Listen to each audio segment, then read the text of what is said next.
বাংলাদেশে হিন্দুদের খুন, ধর্ষণ এবং নির্মম অত্যাচারের বিরুদ্ধে গর্জে উঠল উত্তর দিনাজপুর হিন্দু জাগরণ মঞ্চ। মঙ্গলবার সকাল 11টায় উত্তর দিনাজপুর জেলার রায়গঞ্জ রেলওয়ে স্টেশনের 1 নম্বর প্ল্যাটফর্মে সমস্ত হিন্দু তথা সনাতনী ধর্মাবলম্বী মানুষেরা উপস্থিত হয়ে পথযাত্রা করে উত্তর দিনাজপুর জেলা শাসকের দপ্তরে স্মারকলিপি প্রদান করলেন উত্তর দিনাজপুর হিন্দু জাগরণ মঞ্চ।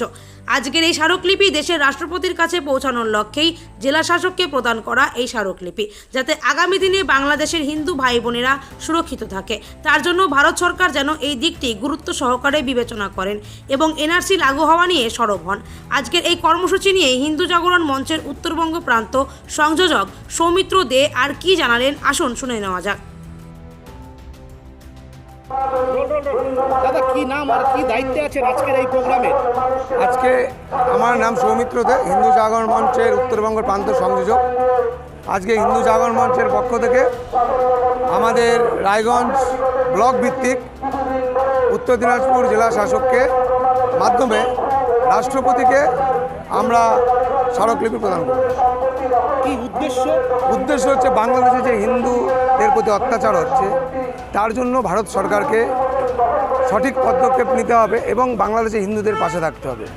ইউএনএতে বাংলাদেশের অত্যাচারী হিন্দুদের জন্য পাশে থাকার জন্য প্রস্তাব পাস করতে হবে।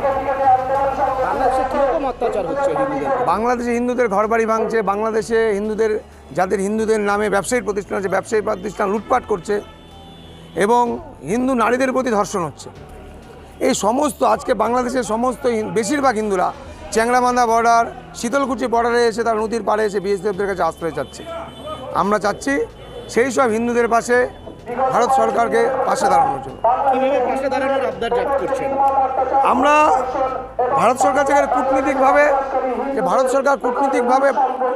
বাংলাদেশের হিন্দুদের পাশে দাঁড়াক এবং কূটনীতিকভাবে চাপ সৃষ্টি করে বাংলাদেশের হিন্দুরা যাতে সেই দেশে সুরক্ষা নিয়ে থাকতে পারে এবং অবিলম্বে এনআরসি চালু করতে হবে। এনআরসি চালু হলে আজকে বাংলাদেশের যে মৌলবাদীরা আসবে তাদের কাছ থেকে আমরা রক্ষা পাবো। সেই জায়গাটা তো বাংলাদেশের তো যে অত্যাচার হচ্ছে বা যারা আশ্রয় চাচ্ছে বাংলাদেশে, সেই ব্যাপারে কি বলবেন? তাদেরকে আশ্রয় দেওয়া? এখনো পর্যন্ত বাংলাদেশ থেকে আশ্রয় নেওয়ার পর এই দেশে এখনো কেউ আসেনি। যখন আসবে তখন আমরা ভাববো, তখন ভারত সরকারকে ভাবার জন্য আমরা আবার ডেপুটেশন দিব। বিভিন্ন ভিডিওর মাধ্যমে, ফেসবুকের মাধ্যমে দেখতে পাচ্ছি বিভিন্ন বর্ডারে প্রচুর বাংলাদেশি দাঁড়িয়ে আছে, সনাতনীরা দাঁড়িয়ে আছে। তারা ইন্ডিয়াতে ঢুকতে চাচ্ছে। তারা ভারত সরকারের এবার ইন্ডিয়াতে ঢুকতে চাইলে তো ঢুকা যাবে না, ভারত সরকার যতক্ষণ গ্রিন সিগন্যাল না দেবে। এবার আমাদের ভারত সরকারের কাছে, মহামান্য রাষ্ট্রপতির কাছে এটাই আবেদন থাকবে যে বাংলাদেশের হিন্দুরা যাতে ওই দেশে সুরক্ষায় থাকতে পারে। ওই দেশ থেকে আস্তে আস্তে আজ থেকে 50 বছর আগে আমাদের বাপ ঠাকুর দ্বারা এসছে, আজকে আর এরা আসবে। এরকম করতে হলে বাংলাদেশের দেশ স্বাধীন 22% হিন্দু ছিল, এখন 7% হচ্ছে। আস্তে আস্তে বাংলাদেশ হিন্দু শূন্য হয়ে যাবে। আমরা চাচ্ছি না বাংলাদেশ হিন্দু শূন্য হোক। বাংলাদেশের হিন্দুরা ওই দেশেই স্বাধীনভাবে থাকতে যেতে পারে, সেই ব্যবস্থা ভারত সরকার করবে। এটাই আমাদের ভারত সরকারের কাছে অনুরোধ। মাথা উঁচু করে থাকুন। আজকে আপনাদের কতটুকু র্যালিটা কতটুকু করবে? আমরা এখান থেকে র্যালি করে শিলিগুড়ি মোড় পর্যন্ত যাব। শিলিগুড়ি মোড়ে র্যালি শেষ করে আমরা ডিএম এর কাছে ডেপুটেশন দেব।